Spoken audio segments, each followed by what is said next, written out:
Al-Fatihah. A'udzubillahi minasyaitonirrajim. Bismillahirrahmanirrahim. Alhamdulillahirabbil alamin. Arrahmanirrahim. Maliki yaumiddin. Iyyaka na'budu wa iyyaka nasta'in. Ihdinas siratal mustaqim. Siratal ladzina an'amta 'alaihim ghairil maghdubi 'alaihim waladdallin. Assalamualaikum warahmatullahi wabarakatuh. Muslimin, muslimat yang dirahmati Allah sekalian, alhamdulillahirabbil alamin. Wassalatu wassalamu ala asyrafil anbiya'i wal mursalin wa ala alihi wa sahbihi ajma'in. Subhanaka la ilma lana illa ma 'allamtana innaka antal alimul hakim. Rabbi shrah li sadri wa yassir li amri wahlul 'uqdatam min lisani yafqahu qawli. Muslimin, muslimat yang dirahmati Allah sekalian, alhamdulillah kita bersyukur kepada Allah Subhanahu wa taala di atas kesempatan yang diberikan oleh Allah Subhanahu wa taala untuk kita mensyukuri nikmat Allah Subhanahu wa taala yang diberikan kepada kita, untuk sama-sama kita berusaha untuk menjadi hamba Allah Subhanahu wa taala, dan mudah-mudahan pertemuan kita pada pagi ini diberkati dan dirahmati oleh Allah Subhanahu wa taala.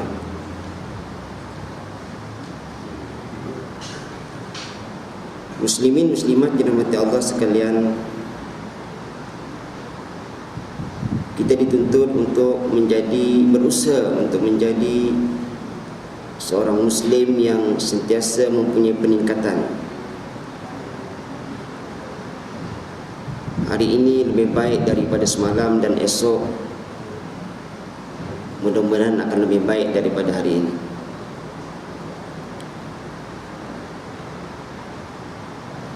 Dan kita tidak mahu supaya kita menjadi orang yang terbalik.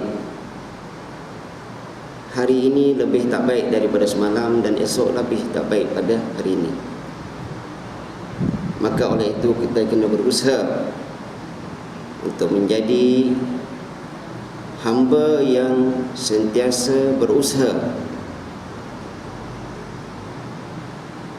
untuk menjadikan diri kita sebagai hamba Allah Subhanahu wa taala yang sentiasa mementingkan kualiti kita, ibadah kita, amalan kita, untuk kita mengabdikan diri kepada Allah Subhanahu wa taala, supaya kita sentiasa menjadi hamba yang diambil perhatian oleh Allah Subhanahu wa taala. Kita tak nak menjadi hamba yang Allah Subhanahu wa taala tak pandang kepada kita. Kita berusaha untuk tackle Allah Subhanahu wa taala, tackle keridhaan Allah Subhanahu wa taala sedaya upaya kita. Orang lain tak boleh nak bantu kita, dan kita kena usaha sendiri. Ya. Maka sebab itulah tuan-tuan, ilmu itu penting. Ya, ilmu itu penting. Kalau tidak, kita tidak akan dapat melaksanakan sesuatu perkara dengan ikut saja. Untuk kita bergerak sendiri dalam melaksanakan ibadah, kita kena ada ilmu, baru boleh bergerak sendiri. Kalau tidak, kita kena ikut orang saja. Nak sembahyang tasbih contohnya, kalau tak tahu kaifiat cara sembahyang tasbih, kita tak boleh buat seorang-seorang. Kita kena ikut imam. Ya, tak ada imam kita tak boleh nak buat, sebab tak boleh buat sendiri. Sebab ilmu tentang solat tasbih pun tak ada contohnya. Itu contoh. Jadi sebab itulah dalam apa juga amalan, yang penting adalah mengetahui tentang sesuatu ilmu. Nak solat hajat pun kena tahu solat hajat macam mana. Ya. ada kalanya sujud doa dalam selepas pada salam kan. Ada kalanya sujud sebelum dia bersalam. Kena cari juga macam mana yang sebenarnya. Ya, jadi kita kena usaha sendiri. Semua tu adalah dengan ilmu. Jadi untuk menjana kita sebagai Muslim yang berkualiti, tidak lain tidak bukan kena ada ilmu. Maka sebab itulah Nabi kata talabul ilmi faridatun ala kulli muslimin wa muslimah. Punca adalah daripada ilmu. Maka pada pagi ini sama-samalah kita menzahirkan tanda kesyukuran kita kepada Allah Subhanahu wa taala untuk sama-sama kita mempelajari ilmu untuk menjadikan kita sebagai hamba yang sentiasa berilmu. Ya, ilmu lain tuan-tuan lagi arif dah. Ya, depan-depan saya pun semua tuan-tuan tu memang dah ya lebih arif dah. Cuma pada pagi ini untuk kita memperingatkan kembali supaya kita termasuk dalam golongan yang disebut oleh Allah Subhanahu wa taala, fadzakir fa inna dzikra tanfa'ul mu'minin. Ya, saya yakin tuan-tuan semua dah tahu dah apa yang nak sampaikan ni kan. Tapi slide dia belum keluar lagi. Muslimin muslimat dirahmati Allah sekalian, pada pagi ini kita membincangkan siapakah yang utama untuk menjadi imam. Ya, siapakah yang utama untuk menjadi imam? Ya, sebab ramai yang di majlis kita ni yang boleh jadi imam ramai. Ya, jadi siapakah yang utama untuk menjadi imam? Muslimin muslimat dirahmati Allah sekalian,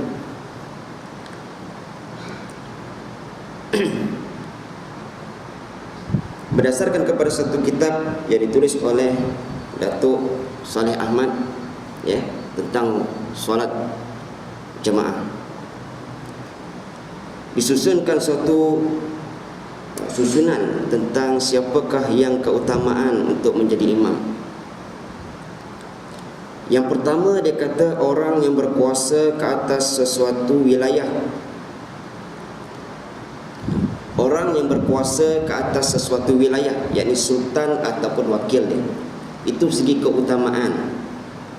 Maknanya tuan-tuan, sultan di sini dia ada kategori. Satu, sultan besar diistilahkan. Ini dalam kitab Sabilal Muhtadi.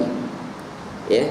Dalam kitab Sabilal Muhtadi muka surat 37-38. Ya.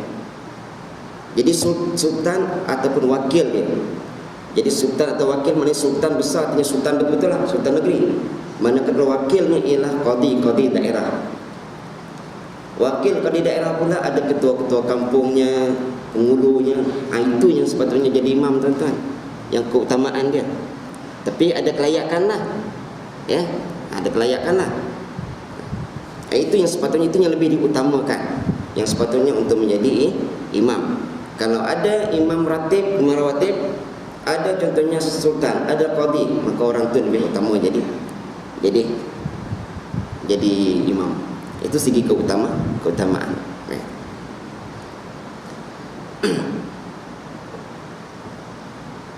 Begitu juga sultan di sini juga ditafsirkan oleh setengah ulama, dia mengatakan bahwasanya tuan punya rumah. Artinya di sini sultan di sini bukan nama sultan, tetapi orang yang mempunyai satu pemerintahan walaupun di rumah dia. Bermakna tuan-tuan, kalau kita pergi rumah orang, yang elok yang jadi imam ialah tuan rumah tu, bukan kita lah.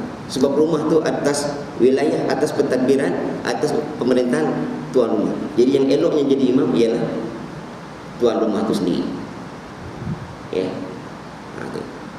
Ini segi keutamaan tuan kan, bukan syaratnya keutamaan, segi keutamaan. Tapi sekiranya ada kelayakan. Kalau tuan rumah tu pun baca pun tak boleh, ya, masih lagi belajar Iqra, kan? Eloklah bagi orang yang datang ke rumah dia, kan? Ini masalah sekiranya sultan atau wakil sultan ataupun tuan rumah tadi mempunyai kelayakan. Muslimin muslimat dirahmati Allah sekalian, ini berdasarkan kepada hadis Nabi sallallahu alaihi wasallam yang diriwayatkan oleh Ahmad dan juga Muslim. la ya'ummanna ar-rajulu ar-rajula fi sultanihi wa la yaqudu fi baitihi ala takrimatihi illa bi'izni.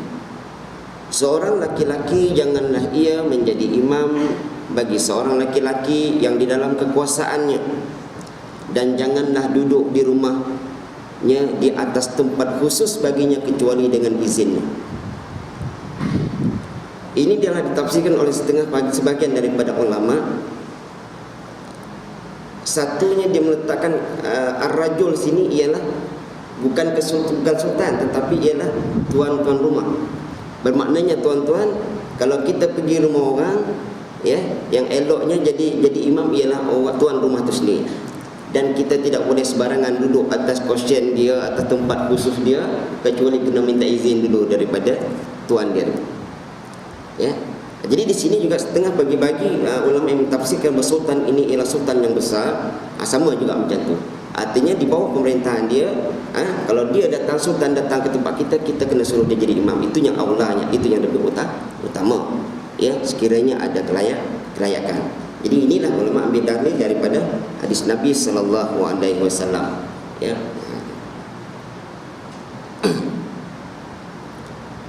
Kemudian yang kedua, tuan-tuan, ialah imam yang telah dilantik. Imam yang telah dilantik. Ya, macam di Selangor ni dia ada lantikan dah. Kan? Kita ada mesyuaratkan 3 tahun sekali. Itu dilantik tu. Panggil imam rawatib. Ya, dalam kitab itu imam ratib. Ya, kita sampaikan kita panggil imam rawatib. Jadi imam rawatib ni atau imam rawatib ni ialah imam panggil imam sembahyang fardu yang telah dilantik. Jadi tahap yang kedua, keutamaan ialah imam ratib, artinya orang yang berkuasa diberi keutamaan sekiranya tidak ada imam khas. Ya. Kerana jika ada imam khas, maka ia adalah lebih utama. Jadi imam yang dilantik ni ialah imam khas, lebih kurang imam khas juga lah. Ya. Imam yang dilantik yang di masjid kita ni lah, 50 orang ni kan, yang tu yang dilantik. Jadi orang yang berkuasa diberi keutamaan sekiranya tidak ada imam khas. Kerana jika ada imam khas ni imam rawatib, maka ia adalah lebih utama. Imam khas ialah imam rawatib yang telah dilantik khas di masjid-masjid tertentu. Jadi apabila imam dah ada dilantik, ya, itu yang lebih Allah. Hatta kalau ada orang lain pun, ya, kita dah lantik satu imam, tetapi ada lagi orang yang masih cukup syarat-syarat imam yang lain yang saya akan sebutkan nanti. Dia qari, dia faqih, dia apa semua, ya. Apabila ada imam ratib, maka diutamakan imam ratibnya. Ya. Diutamakan imam ratib. Baik. Imam ratib terlebih utama jadi imam daripada yang lain, dan jika ada yang lain itu bersifat dengan sifat yang akan datang disebutnya. Nanti dia sebut. Walaupun orang-orang lain ni, kita dah ada imam yang dah dilantik, yang sah lantikannya, ya. Tapi dalam kalangan jemaah tu ada lagi yang sempurna. Ada contohnya yang qari dia, yang hafiz, yang faqihnya, yang waraknya. Maka tetap keutamaan kepada imam ratib, imam yang telah dilantik ataupun imam khas tadi. Ya.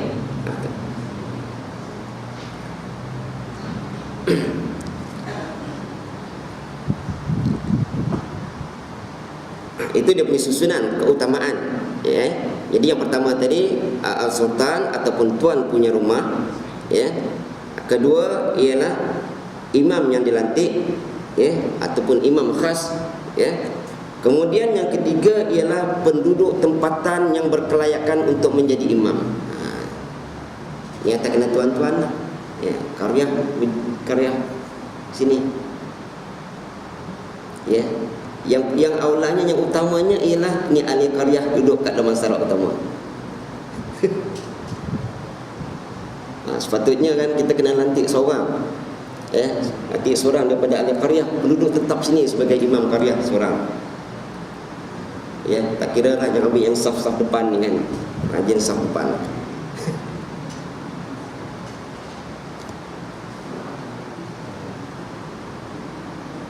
Jadi penduduk tempatan yang berkelayakan untuk menjadi yang layak, ya.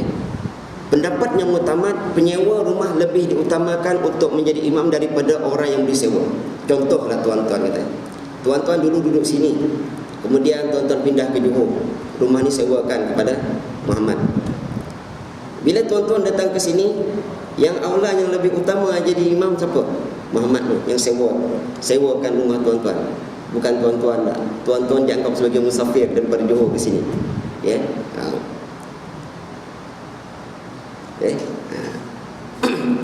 Itu dia punya susunan. Ya. Jadi orang yang sewa di sini yang lebih utamanya jadi imam ialah orang yang menyewa tadi, bukan tuan punya rumah yang menyewa, bukan tuan rumah yang memberi sewa lah. Orang yang menyewa. Itu yang lebih utama untuk menjadi imam menurut pendapat yang utama.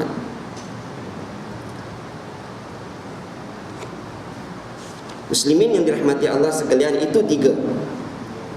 Yang keempat tuan-tuan ialah orang yang lebih alim dalam bidang fiqh. Ya. Orang yang alim dalam bidang fiqh ni bukan semestinya tuan-tuan nak jadi imam kena semua 4 rubuk tu kena pakar semua, tidak. Kalau macam tu tak boleh jadi imam lah saya, tuan-tuan. Ya. Tidak apa, sekurang-kurangnya alim yang mengetahui tentang perkara yang berkaitan dengan rukun dan syarat sah, serta perkara-perkara yang berkaitan dengan sembahyang.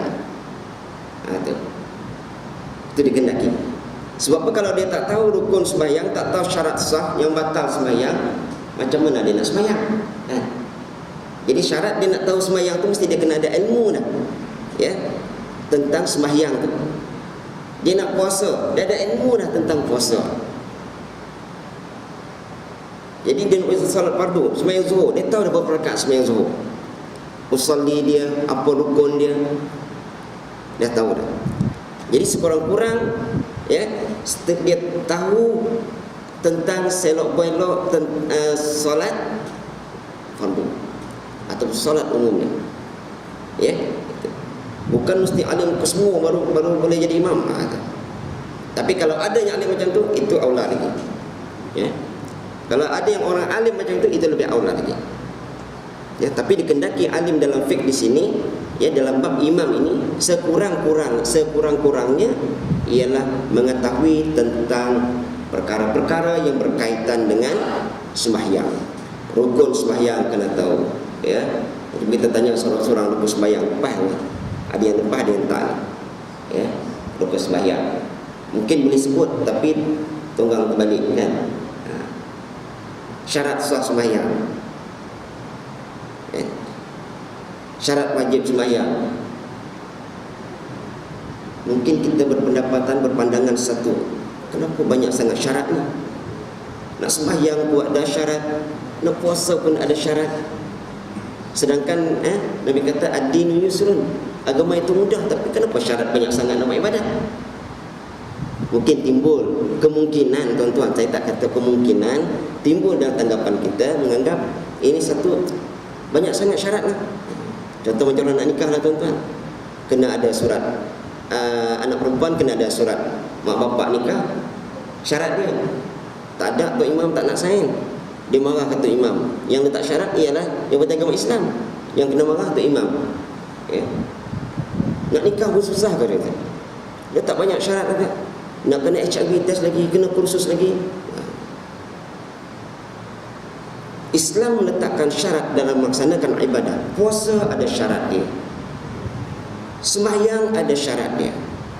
Ini sebenarnya bukan untuk menyusahkan umat Islam, bukan nak menyusahkan hamba dia, bukan nak menyusahkan kita, tetapi ini nak mengajar kepada kita supaya kita melakukan sesuatu ibadah itu dengan sempurna.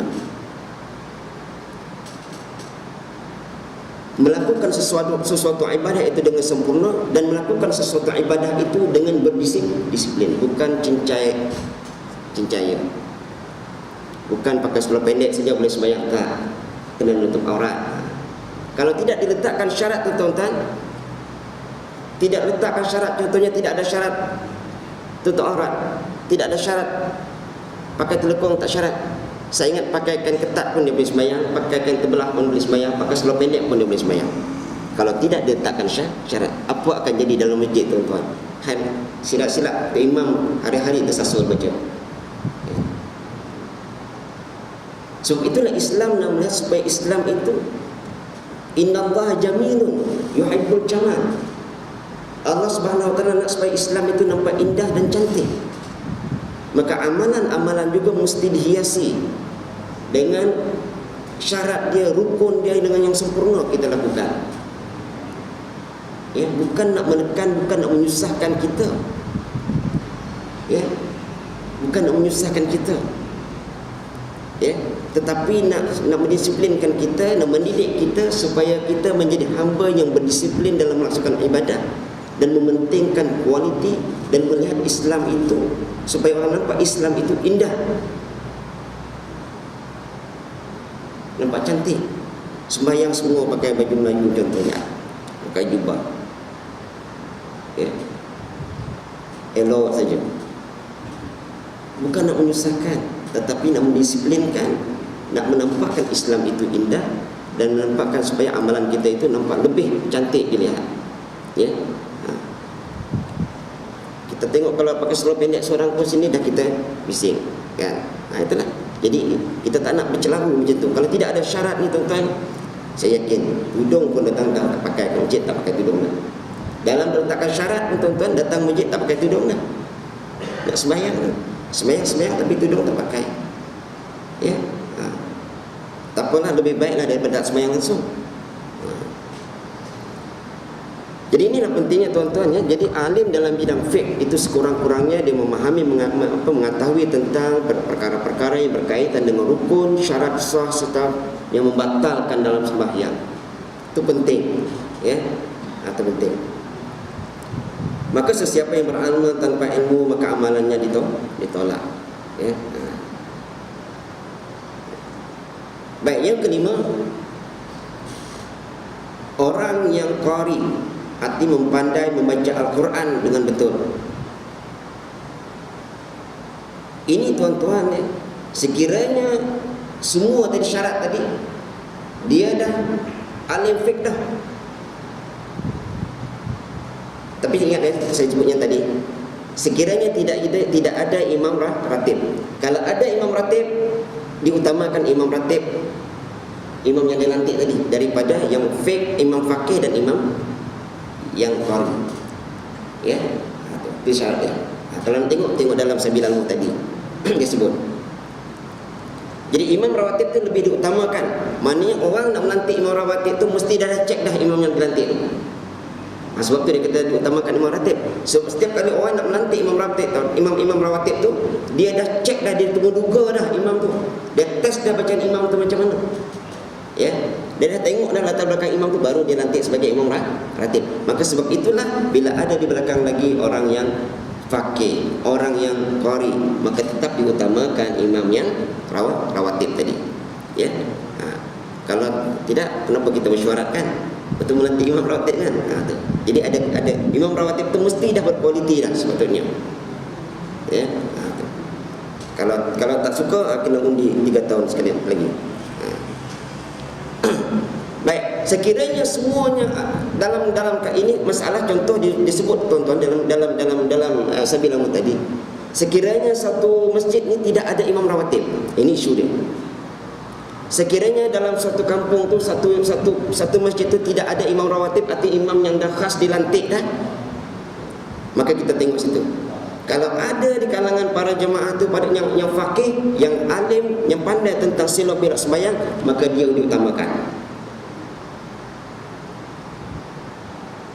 Dan kita tengok semuanya alim lah, ada 5-6 orang, semua alim tentang fiqh, alim tentang sembahyang ni memang hebat. Maka barulah dilihat kepada siapa yang lebih qari, siapa yang lebih pandai dalam bacaan Al-Quran. Ya, siapa yang lebih pandai dalam Al-Quran, tajwidnya, sebutan hurufnya, ya, makhrajnya, sifat hurufnya, panjang pendeknya, ya. Makruh, tuan-tuan, makruh mengikut imam yang melakukan kesalahan yang khafi, yang tidak mengubah makna.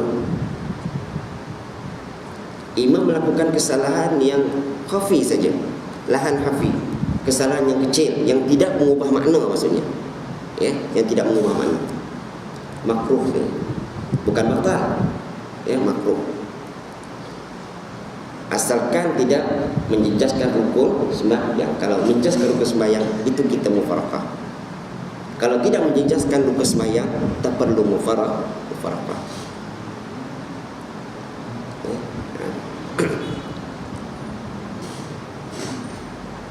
Jadi dalam qari ini penting juga tuan-tuan ya. Sebab itulah tuan-tuan kita kena belajar juga tajwid ya. Sebablah tuan-tuan yang mungkin yang ada yang tak tahu lagi, kita setiap malam Jumaat, tuan-tuan, minggu yang pertama dengan yang minggu yang ketiga, kata silap saya, kita ada pengajian tajwid di sini, kelas tajwid. Ustaz Samsul mengajar. Jadi kalau boleh datang tuan-tuan, bawa Quran sendiri. Datang bawa Quran sendiri, kita boleh tanda tang mana dibaca. Ya. Jadi ada peningkatan, ada usaha. Jangan kita yang belajar yang dulu masa kecil-kecil sekolah tadika dulu yang belajar. Ya. Kelas dah kita sediakan, bukan masjid tak sediakan kelas. Ada kelas tajwid di sini. Ya. Tapi orangnya pula ada. Ya, semua masing-masing pandai kan. Mungkin sibuk. Ya. Kita faham sibuk, kadang-kadang ada Jumaat tu ada orang kahwin kan. Itulah. Jadi kalau ada masa lapang tuan-tuan, datanglah. Bawa Quran sendiri. Bukan tak bagi pinjam Quran masjid tuan-tuan, jangan silap faham. Bukan tak bagi pinjam Quran masjid, boleh. Tapi kalau Quran sendiri tuan-tuan senang nak tanda tak mana habis dan tak mana. Kalau tuan-tuan pakai Quran masjid, nanti letak sini orang lain pula pinjam, dah hilang pula. Tanya tu imam, mana ni Quran kita letak kat sini? Cari kan. Tak tahu. Imam tak baca Quran dia. Jadi kalau boleh, datanglah malam Jumaat. Setiap malam Jumaat, minggu yang pertama dengan minggu ketiga. Selain Ramadan lah tuan-tuan, Ramadan kita tak ada. Datanglah belajar insya-Allah. Ini ilmu tuan-tuan untuk kita meningkatkan. Yang mana tahu suatu hari tuan-tuan boleh nanti juga jadi imam qaryah ya, menggantikan imam yang ada ni. Susah sangat kan, konteng selalu contohnya lah.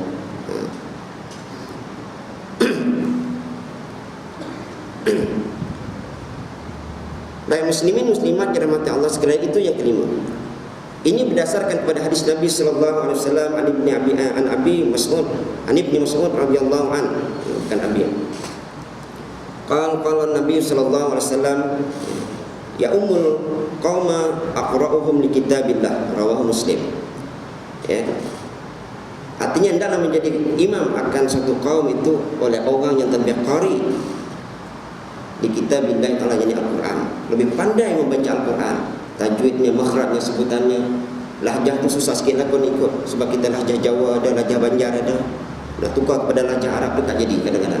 Itu tak apalah dulu. Yang sekurang-kurangnya tuan-tuan, hukumnya 5 tu, nun mati itu kena ingat. Mim mati kena ingat. Mim bersabdu, syaddah ni. Ya. Waladhdallin, sabdunya lam. Ya. Jangan waladhdallin, tak ada sabdu. Menghilangkan satu huruf. Ya. Ghairil maghdubi alaihim waladhdallin. Mana sabdunya? Sebab itulah kena datang ke kelas tajwid, insya-Allah tuan-tuan akan dapat lagi tambahkan ilmu tuan-tuan insya-Allah. Ya.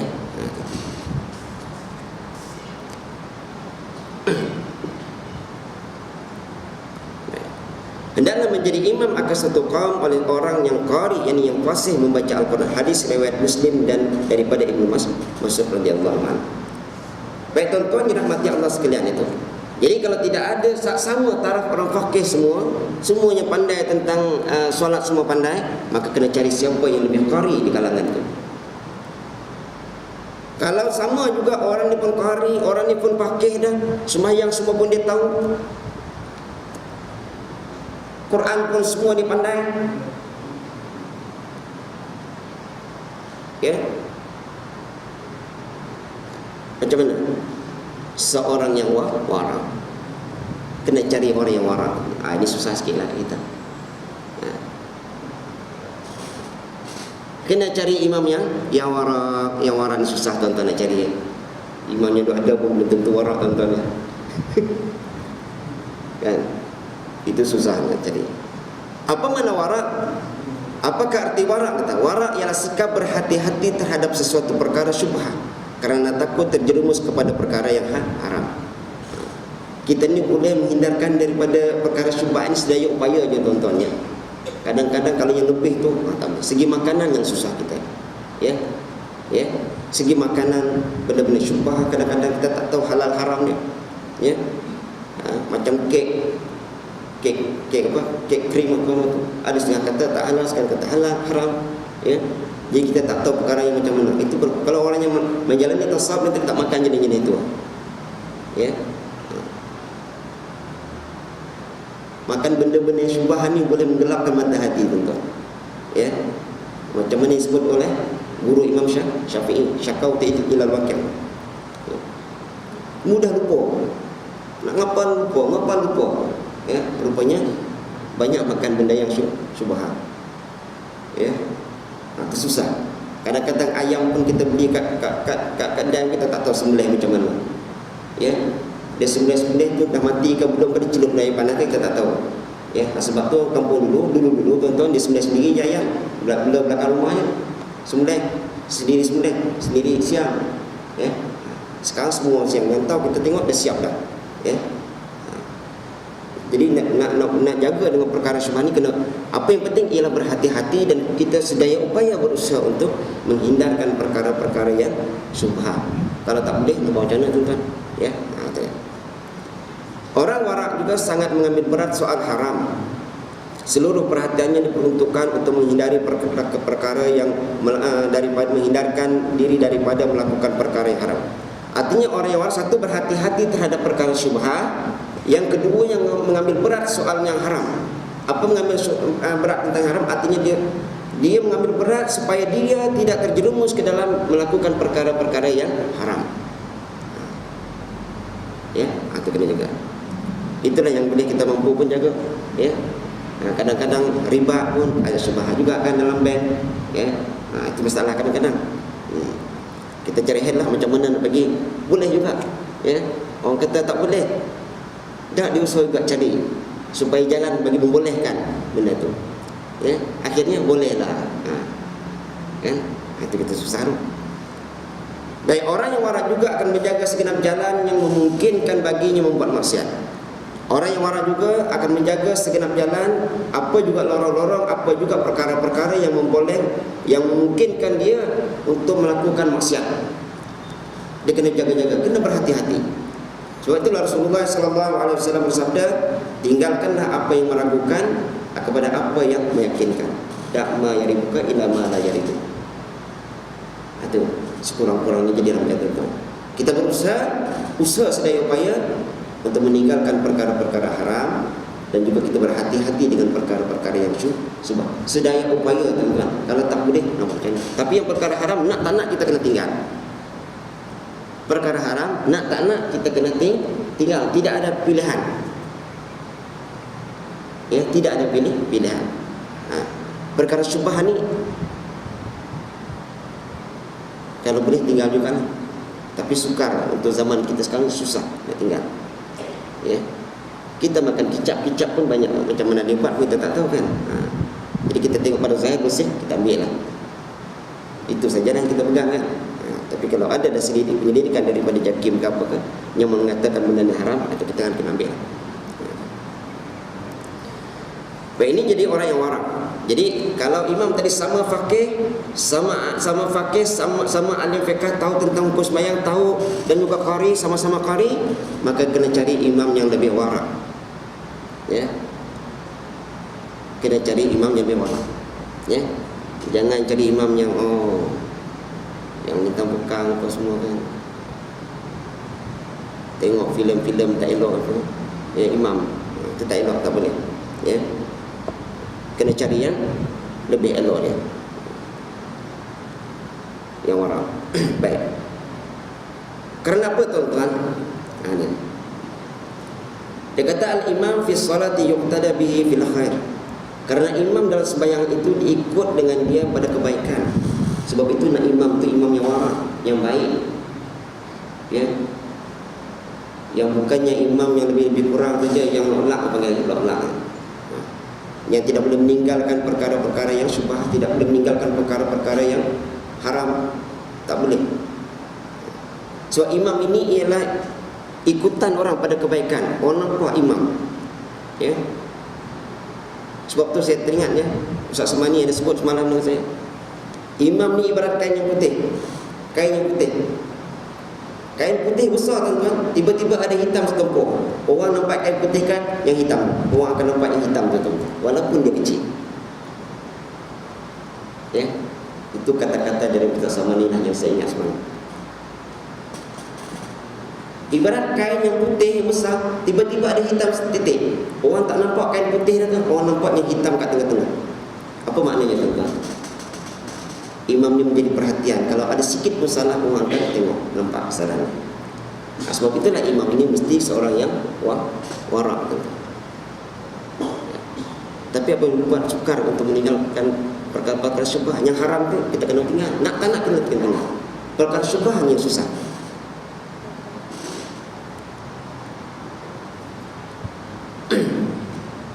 Sebab itulah Allah Subhanahu wa taala merakamkan dalam Al-Quran, ya, sebagai sifat ibadur rahman, sebagaimana disebut oleh, dibacakan oleh Ustaz Hanif pada solat subuh tadi. Walladzina yaquluna rabbana hab lana min azwajina wa dzurriyyatina qurrata a'yunin waj'alna lil muttaqina imama. Hujung sekali itu, waj'alna lil muttaqina imama. Ya Allah, kau jadikanlah kami ini imaman lil muttaqin, sebagai imam, sebagai ikutan bagi orang-orang yang bertakwa. Al-makna ada ij'alna a'immatan yuqtada bina fil khair. Ibadur rahman, hamba yang bersifat rahman, dia berdoa kepada Allah Subhanahu wa taala, khususnya imam-imam nak kena baca berdoa, kena banyak doa supaya dilantik kita ni menjadi imam, untuk menjadi imam kepada orang-orang yang menunjuk kepada ketakwaan kepada Allah Subhanahu wa taala. Bukan sekadar imam sini saja, tuan-tuan. Tuan-tuan pun jadi imam juga di rumah. Imam kepada anak dan isteri semayang. Berdoa juga supaya menjadikan kita ni sebagai imam yang membawa anak isteri kita kepada takwa.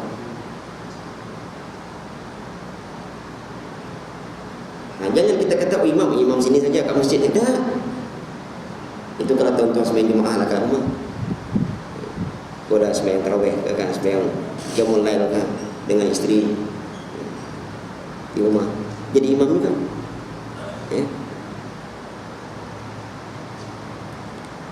Muslimin yang dirahmati Allah sekalian. Ini 8, tuan-tuan. Ranking dia tadi. Kalau sama juga dari segi warak pun sama. Dia pun fakih, dia pun qari, dia pun warak juga. Siapa nak pilih? Pilihlah orang yang terlebih dahulu masuk Islam dia. Kalau sama juga semuanya memang Islam daripada awal dah, maka carilah orang yang lebih baik keturunannya. Kita tengok keturunannya, tengoklah latar belakang dia siapa dia. Latar belakang dia tu ustaz-ustaz ke, atau guru ke, ataupun orang yang warak juga ke, kena cari. Kalau sama juga segi keturunan pun keturunan yang mulia-mulia semua, maka carilah orang yang lebih baik kelakuan dia, akhlak dia, yang tidak cakap merapu, ya, tidak duduk kedai kopi saja asal siku kan, ya, bini duduk masak rumah, dia duduk asal makan kat kedai janda, kopi janda, ya. Kopi di rumah dah ada dah, kopi tak janda ada di rumah, dia pergi cari kopi janda kat kedai, lepas tu sendiri asal siku, balik hitam siku. Bukan siku hitam, baju dia siku baju hitam. Bini tengok, pasal hitam ni bang, takkan sujud tekan siku kan. Rupanya dia asal siku di kedai. Tengok kedai kampung-kampung, teman-teman, kadang-kadang meja dia habis rusuk, lincin, itu asal siku, ya. Tak dapat janda, kopi janda pun jadi lari. Jadi kemudian kalau semua pun kelakuan dia baik, carilah orang yang lebih bersih pakaiannya, orang yang kemas pakaian, iron baju, biasa itu nampak tajam, buka tersentuh, contohnya kan. Itu kenal Aziz lah kata, pakaian dia nampak smart, tajam.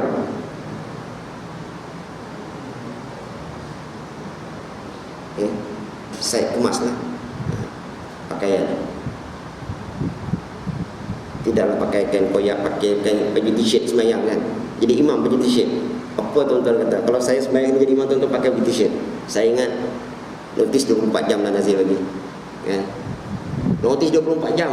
Silah hari bulan tak sampai 24 jam, 12 jam je nasi kata out.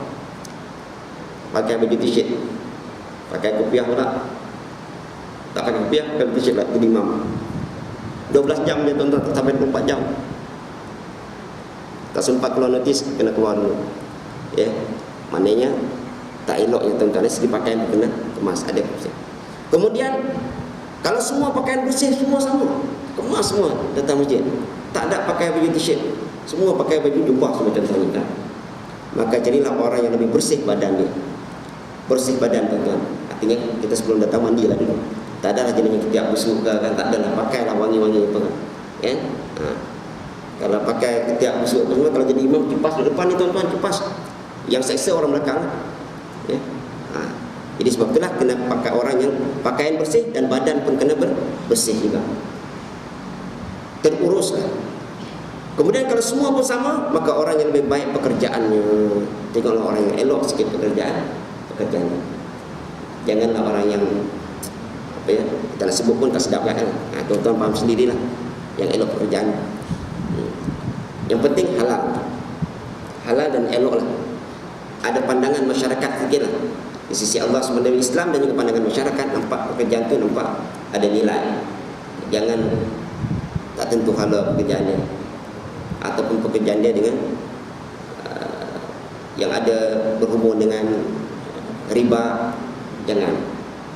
Berhubung dengan judi, itu tak nak. Ya, kena tengok. Kemudian orang, kalau semua pun sama, pekerjaan semua elok, semua pekerjaan, semua ada pandangan sisi Islam, semua sah, dia kerja itu semua halal, tidak ada syubhah macam tu. Maka kena cari orang yang lebih baik suara dia. Ya, cari suara. Ni dah masalah ni semua tidak sedap suara. Kalau tak percaya, dengarlah tadarus semua, insya-Allah. Ya, macam-macam saya dengar lagu Jarakah ada, lagu Nawan pun ada, macam-macam. Kena perbaiki suara. Suara tuan-tuan semua sedap tuan-tuan. Tak ada yang tak sedap, betul. Suara tuan-tuan sedap. Tak percaya, tuan-tuan rakam, tuan-tuan dengar kat telinga tuan-tuan baca sendiri. Jangan suruh orang lain dengar. Sendiri dengar. InsyaAllah sedapnya. Jangan suruh orang lain dengar. Ya, rakam tuan-tuan kat handphone, pakai earphone, pasal dengar sendiri. InsyaAllah sedap. Lebih-lebih lagi suruh bini dengar.